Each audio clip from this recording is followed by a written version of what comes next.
Scary Story Collection. 5 Short Scary Stories. Written by Stories from the Attic. Narrated by Mcconnell. The Bees. Being a reporter for a local newspaper is a strange occupation. In essence, it's exactly the same as being a reporter for a major news organization. I mean, the actual processes are the same. You find a story, you interview those involved or closest to the story, and then you find a way to present the facts to the public in a factual and, if possible, entertaining way. The practicalities of the task are the same. The difference is the stories. Most stories you cover in the local newspaper are boring. If they weren't, then they wouldn't be in the local newspaper in the first place. They'd be in the nationals. At a major newspaper, stories are like planets. They have satellites. Other smaller stories that circulate around the main thread. In the trade, we call this soft news, the finer detail stories that come with a big piece. For example, when there is some kind of major incident, the hard facts dominate the front page, but page 2 and 3 will cover individual stories of those affected, peripheral stories, joined to or within the orbit of the main story. What is the response of the government to this incident? What incidents like this have occurred in the past?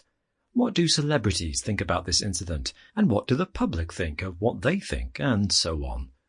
As the days wear on, the soft news pieces become more and more tenuous, only linked by the thinnest thread of relevance, until finally the story has run its course, and the process begins again. In a local paper, however, everything is an irrelevance. The main stories don't have satellites, because they themselves would not even qualify as a peripheral story on a national level. Most stories in local newspapers are exercises in weaving narratives from scraps in an attempt to elevate the mundane and the banal into something almost worth reading.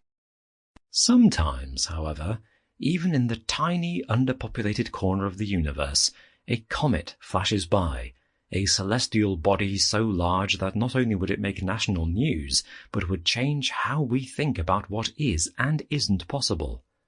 Then the story becomes too big for even the national papers, because they live in fear of printing anything that might turn out to be misleading or a hoax.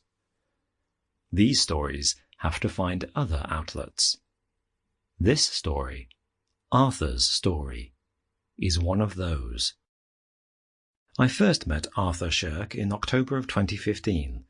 I'd turned up at his small, terraced house with the intention of interviewing him about his dog, a dog which had apparently been accepted to compete at the prestigious dog show Crufts, a feat which would automatically elevate the talented tail-wagger to the status of single biggest celebrity ever to come out of the town of Wentfield in its entire long and tedious history. The first thing I noticed upon arriving at Arthur's home, however, was the man's worryingly excitable demeanour.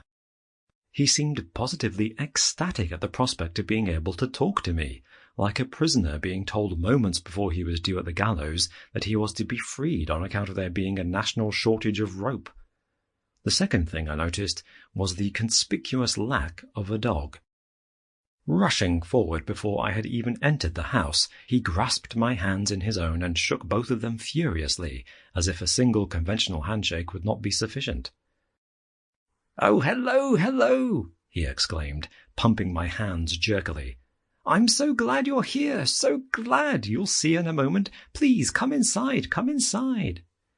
As he said this, he turned and opened the door into the tiny house, as I wondered what in God's name he was going to surprise me with in place of the clearly fictional dog.